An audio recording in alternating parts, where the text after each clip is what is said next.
In 2011, India won the World Cup after many years.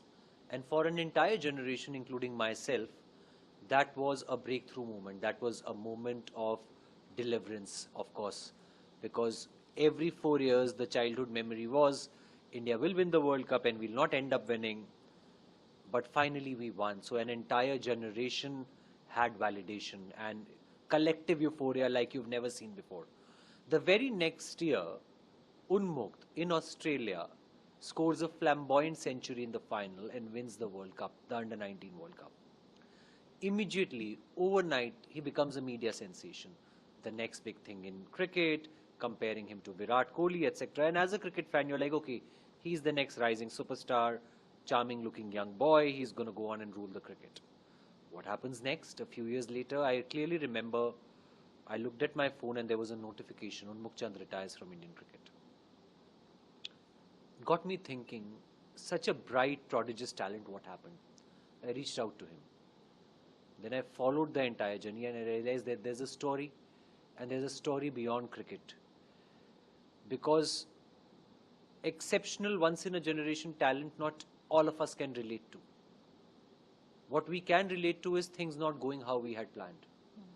What we can relate to is finding us at the dead end of life, trying to find a detour, get a course correction, a second chance.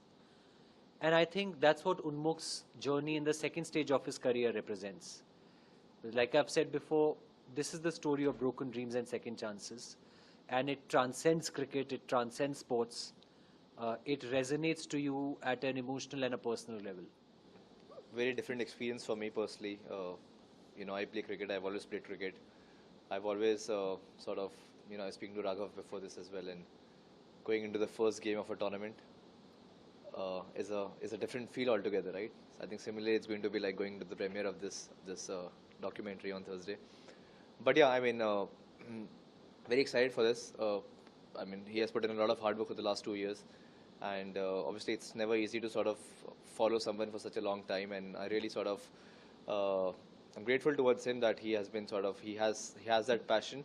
He could see that passion and when we first met, bringing it down to the table, and then also after from there continuing on to this has been a great journey altogether. And finally, coming in celluloid is something I really look forward to.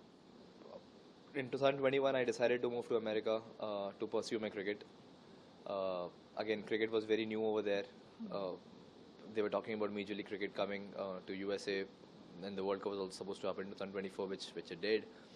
But again, the whole landscape has sort of changed over the years, and it's myself and a few others who have been the first ones who went there and started the whole this cricketing migration, you can say.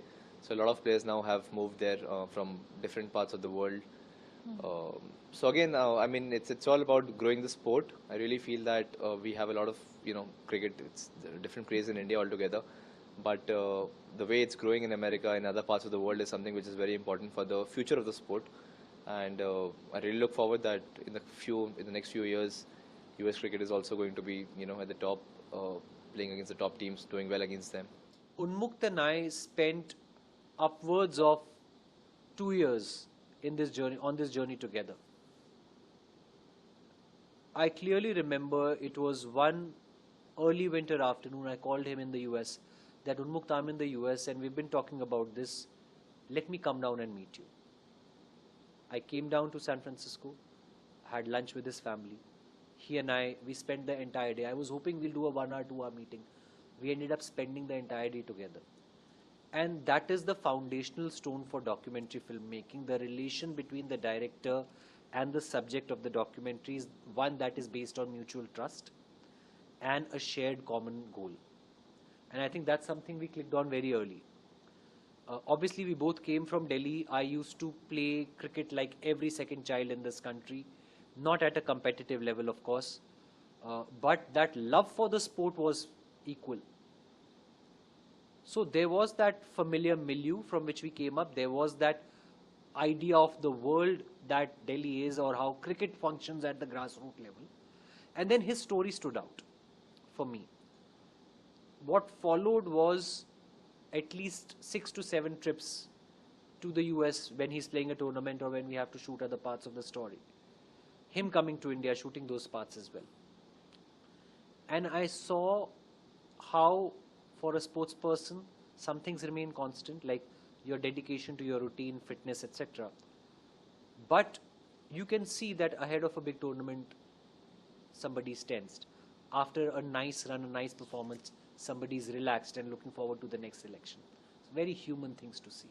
And I think those are the subtle things we've thought of bringing out in this documentary as well.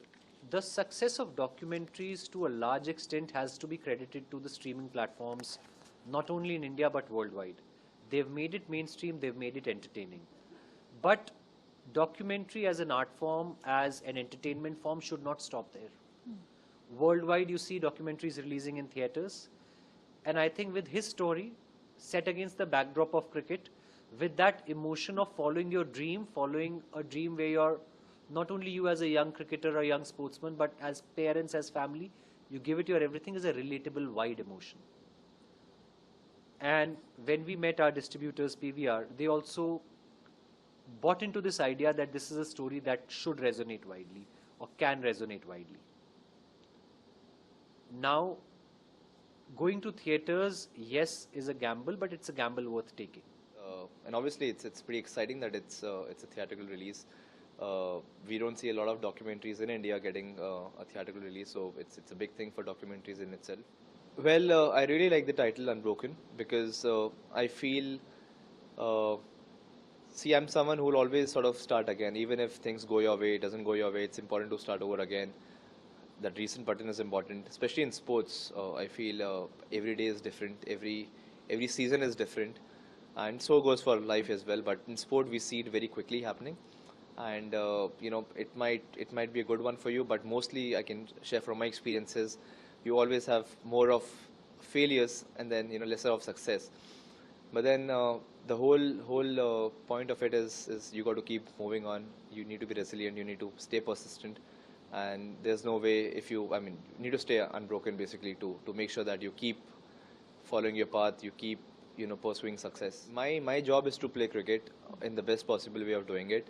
My job is to make sure that I keep myself fit, and wherever I go I perform, whichever team I play for I do that. And obviously I never thought of a documentary. 2 years back, obviously Raghav came in and sort of brought in this idea which I sort of resonated with, and it's coming out now.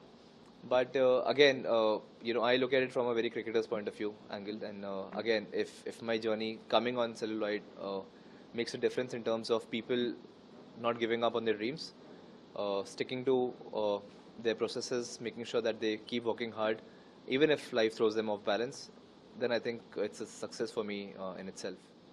When you approach a story as a director or a producer, it comes with a singular focus of telling the story you want to tell, how you want to tell it. But what people don't realize, behind the curtain, there is an entire crew, not only of technicians, but also of these enablers who largely come from the studio side. So a studio executive is not something who just greenlights a project or approves a budget. They foresee concerns that may arise later, and they mitigate those concerns. For documentaries, those concerns could be very different. Like for a sports documentary or a music documentary like Yo-Yo Honey Singh, famous, which I co-commissioned during my stint with the streamer. You have to start archive conversations way ahead in time. They take time to close.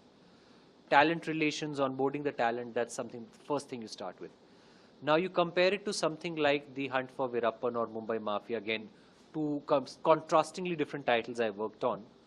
They are coming from the world of crime. So what is of paramount importance is the safety of your crew, a certain stealth mode in which you operate until the title is made. And like journalism, crime and sports reporting are chalk and cheese. They seldom overlap, rarely overlap.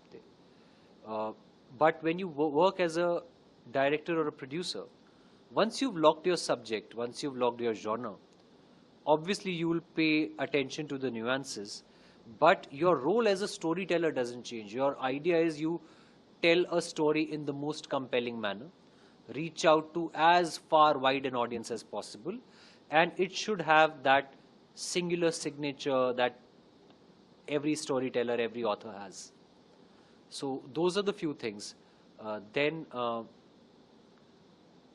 what is also important for the success of not one but many stories is that there is an ecosystem of streamers, networks, studios, producers, and then directors and writers. They all have to come together, back an idea, champion it. Only then can it realize its full potential. So for people to think that something was born out of a person's thought and passion alone, that may be the case at the seeding stage, but to see a project through when it releases, the scale at which it releases, it requires a village to make it happen.